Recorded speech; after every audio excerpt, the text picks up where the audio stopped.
It's now time for the main event. I want to hear your guys' hottest takes. Anything NBA related, whatever you feel strongly about, passionate about, let us hear it. 2025 champions, first father and son duo to do it, LeBron and Bronny James. When you think about championship contenders, I can hear you. I understand why you believe LeBron and Luka are like a top duo and why this team is or should be championship favorites, but you need to slow down because the Boston Celtics, the champions of last year, exist. Nikola Jokic is still here, and I didn't even get to mention the number one seed, the best team in the NBA as we speak right now. They're here, and they're miles head to toes, shoulders, all at way better than every team in the NBA, and there's just so much more onto the Lakers roster that needs to be fulfilled. Don't listen to that bullshit. Don't respond. Obviously, this guy, he's a Hawks fan. He doesn't know what he's talking about. Nobody's defending the Luka Doncic, LeBron James pick and roll. Nobody's defending Austin Reeves, the third option. Alex Len be damned. It doesn't matter. The offense will be too much to deal with. You're right. They're already off to a great start, man. As soon as that chemistry clicks even more, it's game over. We don't pay attention to the second game. We just watched the first one that happened. Within 5 years, the WNBA is going to surpass the NBA in terms of viewership in the finals. We're very close already for the regular season in terms of U.S. viewership. WNBA viewership is at 1.19 million viewers per regular season game. NBA is at 1.4 million. Finals, there's still a bit of a gap, but that's my hot take. Listen, you clearly came prepared. You got some numbers with you, right? You will not set me up to talk down on the WNBA. You got it. Yay! W take. Let's go LA to dream. No, Valkyries. We're in the city. We're in the Bay. WNBA, Valkyries. So I gave you one win. I can't give you another. Too much. Yeah, take what you can get. This year, 2025 NBA champions, the Detroit Pistons. Listen, Would somebody else like to go and give us their hot take? we have the first-time All-Star Kate Cunningham, elite talent, leading this team, right? Filled with a lot of help and floor space, finally, for the first time in the NBA in his NBA career, right? Last year, worst team in the NBA. This year, vying for top 4 in the East. If I don't say that's the biggest improvement we've seen from any NBA team in the entire NBA, I would be remiss if we're talking about basketball. And I say that is enough to say that the Pistons are going to win this championship this year. You are wearing a Warriors jacket and shirt. Who the hell is we? Who the hell is we? Hey man, I'm here to cheer on, of course, our Warrior All-Star, Seth Curry, but also I'm here to rep my boy Kate Cunningham in the city of Detroit. You believe in Tobias Harris like that?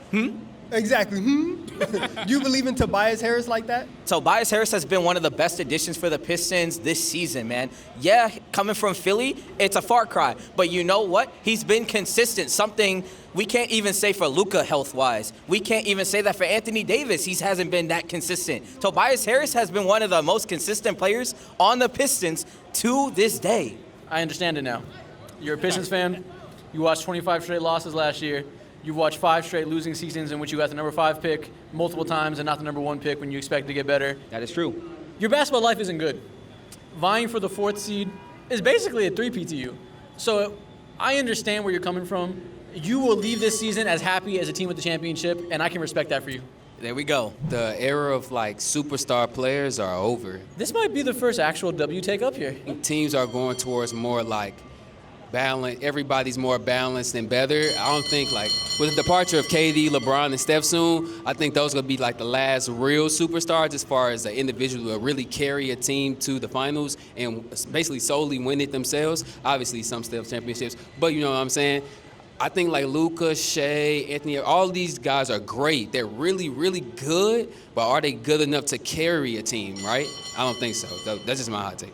We're entering an era where big threes aren't going to be a thing anymore. With the new salary cap rules, the second apron, it's not rewarding to build so top heavy. You need a bountiful amount of good players, and oftentimes that means 2 plus 4 other really good players. Exactly. If we pretend the top 5 players in the world don't exist, you are right. I just don't think these younger players are as good as we think. Who do you hate? Hate? Yes, who do you hate? Is it Tatum? Anthony Edwards? I don't hate none of them. They just not as good as the other players. You feel me? This take stems from somewhere. We need to get to the bottom of this. I think the Boston Celtics are a perfect example, right? It's Tatum. It's Tatum. We got him. If he's the best player on the championship team and he's not going to carry the team himself, I think it's the era we're going into of better all-around teams and not as many superstar-led teams. I agree with that. So my question to you is, who's the best young player, 25, 26? The best young player? Right now? Jason Tatum. Better than Luka? Jason Tatum. Oh. Oh, we thought you were a Tatum hater. You're a hidden Tatum glazer. Never mind. Tides just changed. Your take is an L take. I thought you were on the right side. Maybe if Luka gets more motivated over time and gets his body in shape, and I think the trade may help him. But I think Jason Tatum, all around right now, he's young. I mean, he's obviously the best right now. Is this fat shaming I hear? Nah, it's work ethic. Okay, fair enough, fair enough. Steph Curry is going to get his 5th ring. Okay, this year? This year or next year? Okay, explain to me why. Tell me why you're feeling so good about the team now. I think we're doing well with Jimmy Butler, and he just brings a different type of energy to the team. Yeah, well, I'm certainly glad Steph Curry has another teammate who can dribble. So I'm happy that you're happy as a clear Warriors fan. I'm glad that you have a reason to wake up in the morning and know that your guy, Steph Curry, will have a good day too. I'm glad that he's not going through the gutter, playing next to a bunch of players with no handles, leaving him out to die, getting double-teamed every play. So if you want to take that to mean they can win a championship, I won't argue with you. I want you to have a good basketball life. Let's go. It's real simple. Lakers, Celtics in the finals, Luka to Bron, Bron to Bronny, game-winning shot, NBA championship. This guy has the script. That's how you feel? That's right, we got the script, baby. Luka to Bron, Bron to Bronny, hits a 3, game-winning, championship-winning shot, MVP Bronny James. They couldn't even beat the Jazz. Bronny is going to be the MVP of the G League. He's going to get called up, get real quality minutes. Luka to Bron. Did you not see what he did to the Jazz? They just lost by 20. That's okay, though. Jazz Schmaz, W take. I agree with you. It's written in the stars. The storyline makes all the sense in the world. Gold versus green. This is why the trade happened. I'm with you. Thank you. Exactly. If nobody else really understands you, I understand you. See, you feel the Bron love. You feel the James family love. That's what I'm talking about. I feel it. I feel it deep inside me. Bronny James, baby. MVP, finals. Okay, hold on. So you actually think they're going to be able to make the finals this year? Yes. It's GOAT DNA. Do you know how many people are born with GOAT DNA? 2. Bryce, Bronny. I love that. But what about the actual other, 4 players on the basketball court? It's GOAT DNA. I see what type of conversation we're having now. It's in the blood. Goat cheese in his fucking veins. I'm with it. There we go, baby. It's in his blood. GOAT DNA. Goat cheese, cottage cheese, you got it. I feel like this era of basketball is probably the purest form of basketball ever. What does pure mean to you? I think it's just freedom of movement, ability, and I think just the way the guys are just opening up the game for everybody, right? So what would you say to the people who say that today's game is soft? I think they're tripping. They're probably not skilled. I think as we've gone on in eras, we're just getting more skillful. Yeah. So are you telling me that Charles Oakley couldn't play today? Ben Wallace couldn't play today? Oh no, Ben Wallace, amazing player. I think the fact that he has that lateral movement, huge. He'd be able to last. Charles Oakley, same thing, but certain other players, nah. This is a great take. This is a legitimate W take. There's so much crying and just hand-wringing by people above the age of 50 about why today's NBA isn't like what it used to be. The players are better. There's going to be a difference in the game. It's not going to look aesthetically like it was when you were a kid. It's still better. All the reasons you said, defenses are so much more complex. Offenses are so much more complex. The quality of the players is a million times better. You go watch those old defenses that were so daunting in the 80s. Those motherfuckers are running drop coverage all game, not defending any shooters, clogging the paint. You would put the worst team in the NBA out there today with the X's and O's of today's game, and they would smoke them. LeBron is not the GOAT. Michael Jordan's the GOAT. Okay. Why? Give me your case. So my GOAT is on 3 main axes. It's their winning, their stats, and then their legacy on the game, their impact on the game. So I think between Michael Jordan and LeBron James, winning is the easiest, right? 6 championships versus 5, 6-0 in the finals, never been to a Game 7. That's easy. Stats. People are going to talk about LeBron's got the most points all time, but They're going to talk about the stat, whatever. yeah, but what I care the most about is on a per game basis, who was better? Per season, who was better? Michael Jordan, 30 plus points per game for his entire career. And keep in mind, he lost 4.5 seasons during his prime.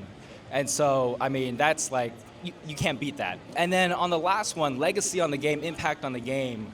No one has had a more global impact on the game than Michael Jordan, right? The 92 Olympics in Barcelona really brought the NBA to a global stage.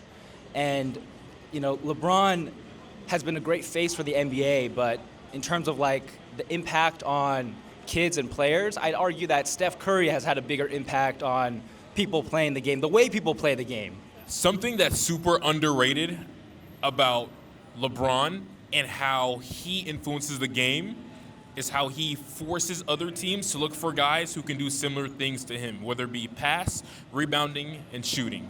Being connective in all three ways of the NBA court. There's the Aaron Gordons of the world. There's the Jalen Johnsons of the world. There's the Draymond Greens of the world. Every team, in order to be successful to a certain degree, you need some 6'6", 6'7", 6'8", maybe 6'9" guy who can do a plethora of those things, and that's the biggest and most underrated aspect of influence in LeBron's career. He said all the wrong names. Do you like James Harden? No, not really. Okay, is James Harden good? James Harden's good, yeah. LeBron influence. Is Luka Doncic good? Luka Doncic good. LeBron influence. I'd argue Michael has had a more impact on those players. Like, every player out of the 2000s, the 2010s, watched Michael Jordan growing up. I'm not saying necessarily Steph had more impact than LeBron. I'm saying, like, I think Michael Jordan, like every player, LeBron, every player in the 2000s, 2010s, watched Michael Jordan growing up. All I'm hearing is back in the day there was less media around. Everybody had to watch the same 4 channels, and Michael Jordan was on TV a lot. All I'm hearing is democratization of media has made you think Michael Jordan is this all-encompassing figure because people would have had less shit to do back then. Do you think LeBron in the 90s is better than Michael Jordan in the 2000s, 2010s? Is LeBron being on the Bulls with Scottie Pippen and Dennis Rodman? Yeah, you could switch teams. Yes. Yep, I do. I don't know. I don't think so. I mean, there's a reason why, like... You think Michael Jordan win more with the Cavs? Like, if you think about the 90s, you only think about Michael Jordan. Nobody knows who Clyde Drexler is. Nobody talks about Charles Barkley, you know. Nobody... Hakeem Olajuwon won 2 championships during that time. Nobody talks about Hakeem. I'm hearing LeBron had more competition. I'm hearing the names in the 90s didn't have shit on Steph Curry and Harden. Well, maybe Michael was just that much better than everybody, right? If you think about, like, how much better a player is, like, standard deviations above the norm, I'd say Michael Jordan was probably way more above than the average during that time, right? LeBron better.